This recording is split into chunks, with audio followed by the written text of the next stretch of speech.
Shalom. Kembali kita bersyukur kepada Tuhan lewat channel ini. Tuhan pertemukan kembali kita. Namun sebelum kita mendengarkan renungan firman Tuhan, terlebih dahulu kita berdoa. Bapa kami dalam kerajaan surga, kami bersyukur untuk kesempatan yang Engkau berikan bagi kami saat ini untuk membaca merenungkan firman-Mu. Kami rindu Engkau Tuhan kami menyucikan, menguduskan hati pikiran kami supaya kami boleh mengerti apa yang Tuhan mau dalam hidup kami lewat kebenaran firman-Mu. Terlebih-lebih hamba berdoa untuk semua anak-anak Tuhan, siapapun yang sedang mendengarkan renungan ini. Engkau Tuhan kami yang menjamah hati pikiran mereka supaya mereka diberkati oleh Tuhan.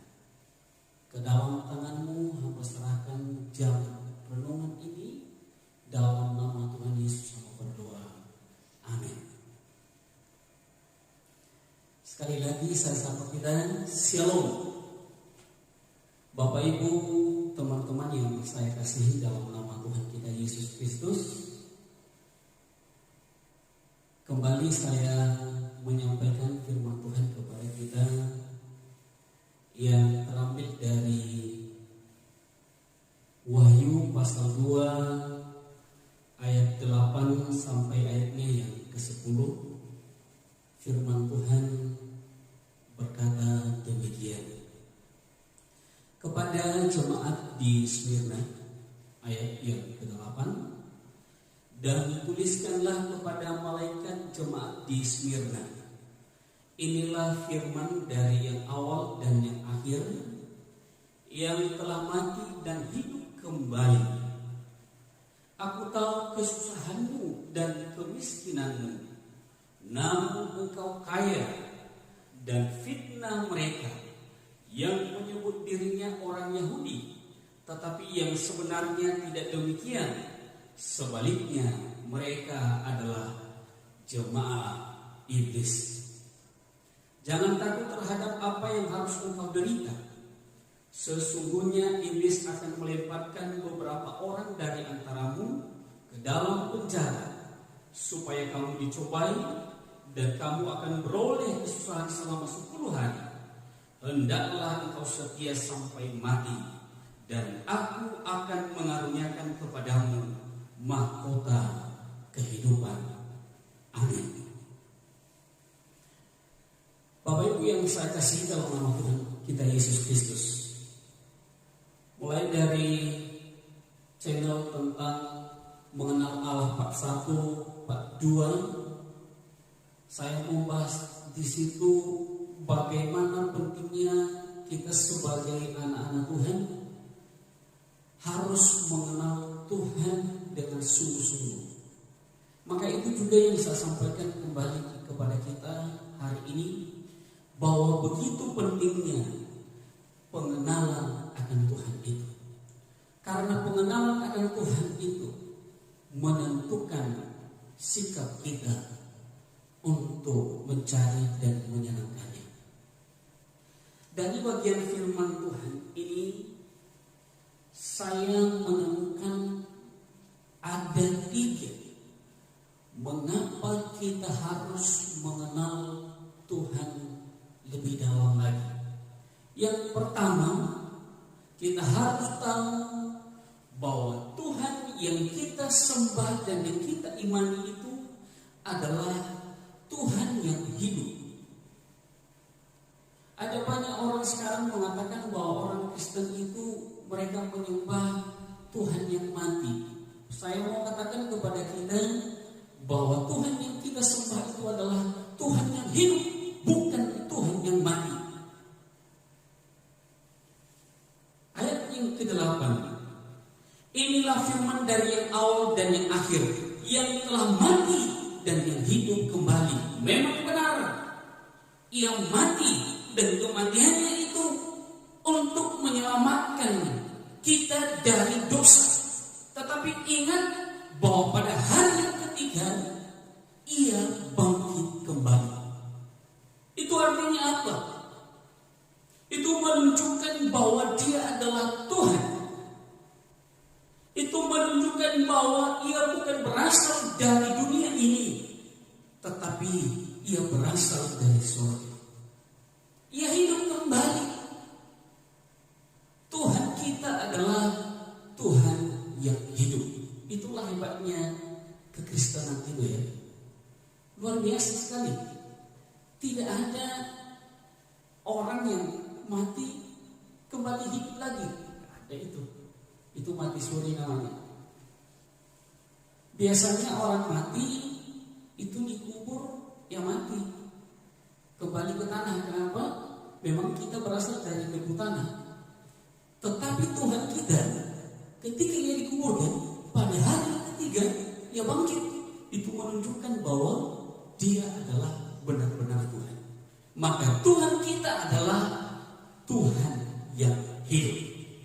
Maka kita harus tetap setia dalam mengiring diri. Itu yang pertama. Yang kedua adalah Tuhan yang kita sembah adalah Tuhan yang Maha Tahu. Ayat yang ke-9, aku tahu kesusahanmu dan kemiskinanmu. Tuhan mengatakan kepada jemaat yang ada di Smyrna, aku tahu tentang kesusahanmu dan kemiskinanmu.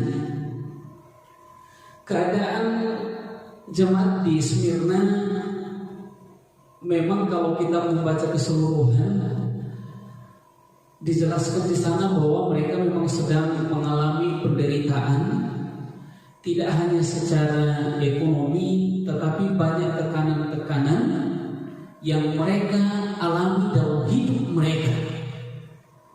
Tetapi dalam penderitaan, dalam kesusahan mereka, dalam kemiskinan mereka, Tuhan berkata, aku tahu. Kalau saya memikirkan kata Tuhan ini, aku tahu, ini menunjukkan kata penyemangat bagi jemaat yang ada di Smyrna, supaya mereka di dalam kesusahan penderitaan mereka, jangan mereka menyerah, tetapi mereka tetap kuat dalam iman kepada Tuhan, karena tidak selama-lamanya penderitaan, kesusahan, pergumulan hidup itu melanda mereka. Di balik pergumulan persoalan hidup pasti ada sukacita yang Tuhan sediakan. Kalau kita mau membaca kitab Pengkhotbah, dikatakan di sana segala sesuatu di bawah langit ini ada masanya. Ada waktu untuk lahir, ada waktu untuk menangis, ada waktu untuk berduka, dan ada waktu untuk ketawa. Segala sesuatu ada masanya. Tidak selama-lamanya pergumulan, tidak selama-lamanya penderitaan, tidak selama-lamanya kesusahan. Maka Tuhan kuatkan jemaat yang ada di Smyrna. Aku tahu, tetaplah semangat, jangan tinggalkan Tuhan dalam hidupmu hanya karena kesusahanmu. Bukankah banyak kita lihat orang-orang saat ini karena masalah ekonomi mereka tinggalkan Tuhan. Ada yang menawarkan, ku kasih kau 2 hektar, tinggalkan Tuhan. Hanya gara-gara jabatan, hanya gara-gara masalah ekonomi, hanya gara-gara tekanan hidup engkau tinggalkan Tuhan.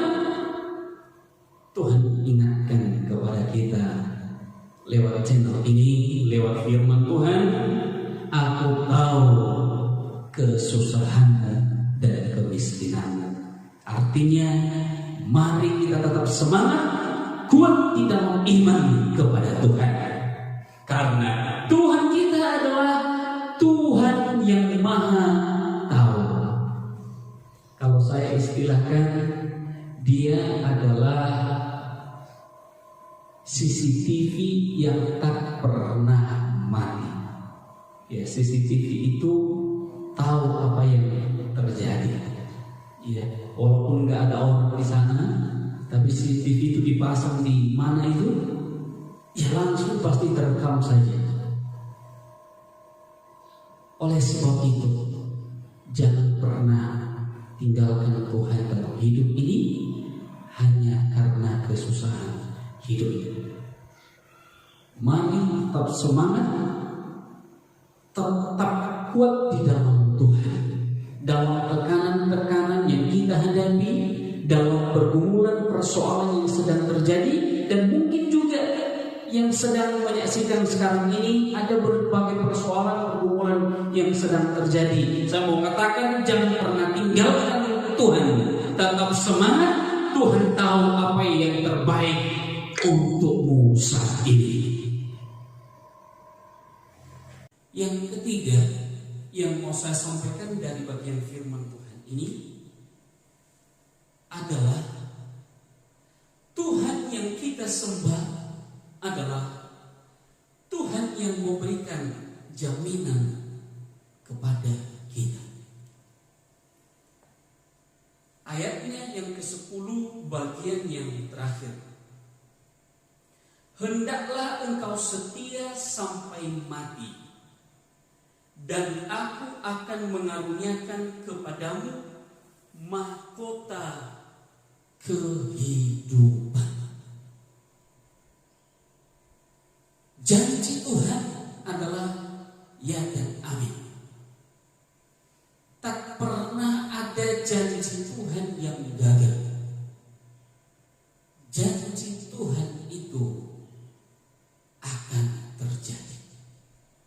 Firman Tuhan berkata kepada kita, jika kita setia sampai akhir, Ia akan mengaruniakan kepada kita mahkota kehidupan. Itulah kekekalan, itulah surga yang dicari-cari, yang dirindukan oleh setiap kita. Dan jika kita tahu bahwa itu kita dapatkan di dalam Tuhan kita, maka mari kita tetap setia mengiring Tuhan dalam hidup ini. Karena Tuhan yang kita sembah adalah Tuhan yang setia pada janjinya. Setialah sampai akhir kepada Tuhan, supaya mahkota itu menjadi bagian kita. Tuhan Yesus memberkati kita bersatu di dalam doa. Bapa kami dalam kerajaan surga, kami bersyukur dari awal, pertengahan hingga akhir pembacaan dan perenungan firman-Mu ini, Engkau telah memberkati kerinduan hamba. Engkau Tuhan kami yang menolong kami untuk tetap setia mengiring Engkau. Dan kerinduan kami, kiranya firman-Mu ini bertumbuh, berbuah lewat kehidupan kami. Hamba berdoa, hamba menyerahkan untuk semua orang-orang yang sedang menyaksikan channel ini. Kiranya Engkau Tuhan yang memberkati hidup mereka. Engkau Tuhan melipat gandakan berkat-berkat-Mu dalam hidup mereka. Dan supaya lewat kebenaran firman-Mu, mereka semakin setia dalam mengiring Engkau. Terima kasih Bapa, dalam nama Tuhan Yesus kami berdoa. Amin. Shalom. Tuhan Yesus memberkati.